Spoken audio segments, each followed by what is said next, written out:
Hi friends, आज આપણે બનાવશું પાર્ટી સ્નેક્સ મોનેકો બિસ્કિટ ચાટ, જે બનાવવામાં એકદમ ઇઝી છે।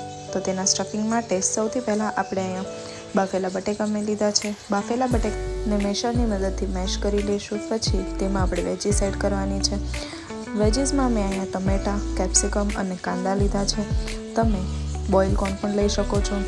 પછી તેમાં આદુ મરચાંની પેસ્ટ, કાળા મરીનો પાવડર, ચાટ મસાલો અને થોડું એવું લાલ મરચું નાખીને બરાબર મિક્સ કરી લેવાનું છે।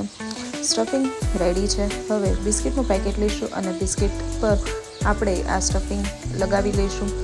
સ્ટફિંગ લગાવાઈ જાય પછી તેના ઉપર આપણે સોસ એડ કરશું।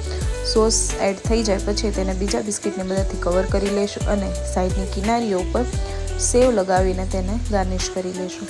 તેવી જ રીતે આપણે બધી જ બિસ્કિટ બનાવી લઈશું। ફ્રેન્ડ્સ, આ પાર્ટી સ્નેક બહુ જ ઇઝી અને ટેસ્ટી છે। તમે ઘરે પણ ટ્રાય કરજો। થેન્ક યુ ફોર વોચિંગ અને આવી જ બીજી રેસીપી માટે સબસ્ક્રાઈબ કરો।